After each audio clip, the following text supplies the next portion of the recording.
We're going to take a break from the coronavirus. We have an update on a legal battle in California on death row there. A death row inmate that has captured worldwide attention, including from Pope Francis and Kim Kardashian West. Kevin Cooper is his name. He's always maintained that he did not kill 3 members of a family and a guest staying at their house back in 1983. Last year, California Governor, that's Gavin Newsom, ordered more DNA testing, and new witnesses came forward who now tie the crime to someone else. Erin Moriarty has been reporting on this case for 2 decades. She meets with Cooper face-to-face in this week's 48 Hours. My first visit to San Quentin prison to finally meet Kevin Cooper came shortly after he'd learned he'd get new DNA tests.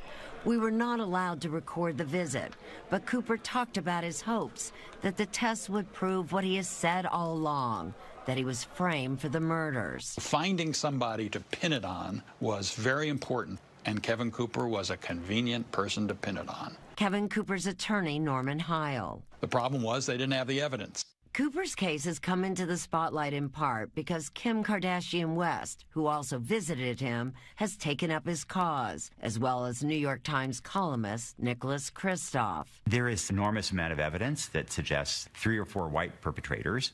I believe that there was evidence planted.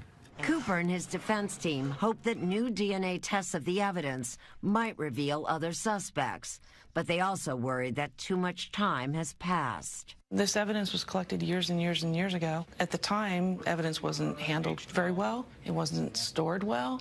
And in fact, defense attorney Becca Barlow, a DNA specialist, says her worst fears were realized.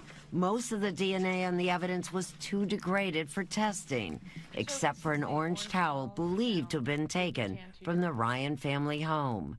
We have a single male profile that is not Kevin Cooper's. And there's been another discovery. A vial that contained Cooper's blood all these years turned up empty. To have an entire vial disappear like that raises all sorts of questions in my mind.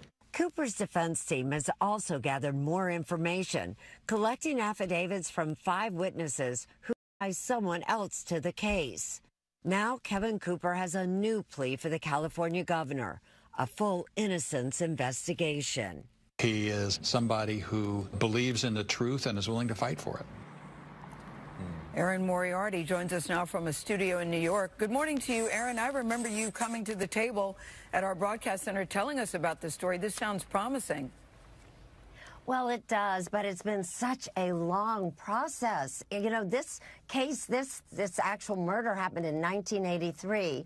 When I went to see him in San Quentin, I'd always talked to him over the phone, but I had never seen him face to face. It was so sobering because when there's a person on death row, you talk to him in a plexiglass box, literally. You're not allowed to record it, but I found him incredibly intelligent, well-read, and amazingly very optimistic that someday he's going to clear his name. Even Pope Francis has become interested in this case, Erin, as well as Kim Kardashian West, as we mentioned. Why is that? I can make it very simple. Because you have one man on death row, and the early evidence all indicated that there were multiple assailants. The only eyewitness who lived through this said there were 3 men, white men, I should point out. Also, the car that was stolen had 3 seats with blood on it. 3 weapons were used. Anyone who looks at this case, whether you're a celebrity or not, you will think something is off. Very interesting. So you've been reporting on this for 2 decades, Erin. I'm curious, has anything surprised you with these latest developments? Oh, absolutely. And I mentioned it in that piece, and we'll talk about it more tomorrow night. But so they took blood. They may have taken 2 vials of blood from Kevin Cooper. Supposedly that should have been there. There was preservative. This year, when they pulled this out, the vial, it's empty. And of course, the defense has always said that blood was planted on the evidence, so it looks so suspicious. That surprised me. No blood at all in that vial, just residue. A lot of questions there, Erin. All right, Erin, thank you. You can see Erin's report, The Troubling Case Against Kevin Cooper, tomorrow night at 10, 9 Central, right here on CBS.